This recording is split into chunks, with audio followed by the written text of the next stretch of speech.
1783 में geologist John Mitchell ने Henry Cavendish को एक पत्र लिखा। उसमें उन्होंने एक ऐसी भारी शरीर की अवधारणा बताई जिसमें से प्रकाश भी बचने में असमर्थ हो, और यह पत्र रॉयल सोसाइटी द्वारा प्रकाशित किया गया। जॉन मिचेल ने ब्लैक होल की कल्पना बहुत पहले ही कर ली थी, लेकिन 19वीं सदी तक डार्क स्टार्स पर इतना ध्यान नहीं दिया गया, क्योंकि तब लोगों की यह मान्यता थी कि प्रकाश द्रव्यमान तरंग रहित है, अतः गुरुत्वाकर्षण पर इसका कोई प्रभाव नहीं पड़ता, यानी ब्लैक होल जैसी कोई चीज़ एग्जिस्ट नहीं होती।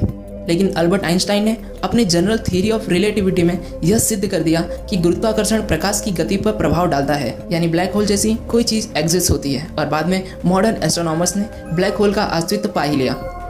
अब दोस्तों सवाल यह उठता है कि ब्लैक होल कैसे बनते हैं। तारे बहुत सारे हाइड्रोजन एटम से बने होते हैं। जब कोई बड़े तारे का न्यूक्लियर फ्यूल खत्म हो जाता है तो वह इतना गर्म नहीं बने रह पाता कि अपने ही गुरुत्वाकर्षण के अंदरूनी खिंचाव को रोक सके, इसलिए बहुत बड़े तारे सिकुड़कर एक ब्लैक होल बन जाते हैं और सिर्फ उस तारे का गुरुत्वाकर्षण बल ही बाकी रहता है। इतना गुरुत्वाकर्षण कि उस तारे से रोशनी भी बाहर नहीं निकल पाती।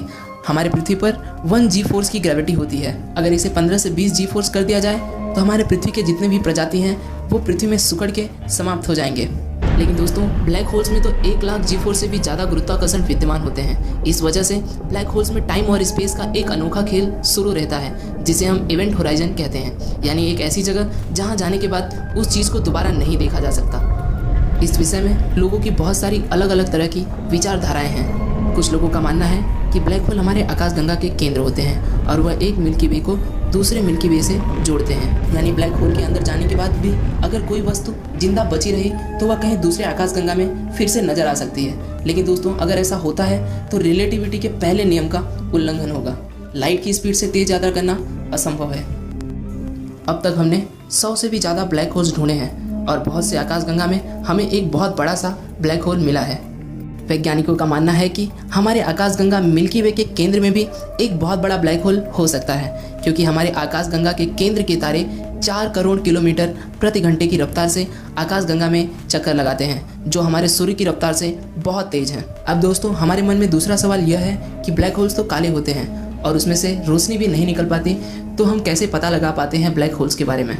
अगर कोई तारा और ब्लैक होल एक साथ में चक्कर लगा रहे होते हैं तो उसमें से एक हाई एनर्जी वाली प्रकाश उत्पन्न होती है जो टेलीस्कोप से देखी जा सकती है। और कभी कभी किसी ब्लैक होल का ग्रेविटेशनल फोर्स इतना ज़्यादा होता है कि वह अपने तारे के बाहरी गैसेस को भी खींच लेता है और वह उससे अपने कक्ष में एक एक्रिएशन डिस्क बना लेता है। अब इतनी शक्तिशाली गुरुत्वाकर्षण की वजह से वो गैसेस बहुत उच्च तापमान में तपने लगते हैं और उससे एक्सरे लाइट रिलीज होती है, जिसे नासा का स्पेसक्राफ्ट चंद्रा एक्सरे ऑब्जर्वेटरी आसानी से कैप्चर कर लेता है। और एस्ट्रोनॉमर इस एक्सरे लाइट से ब्लैक होल के बारे में और भी महत्वपूर्ण जानकारी इकट्ठा करते हैं। ब्लैक होल्स को खोजने के लिए नासा का spacecraft Chandra X ray observatory, Swift satellite और फर्मी गामा एक्सरे टेलीस्कोप अंतरिक्ष में तैनात हैं।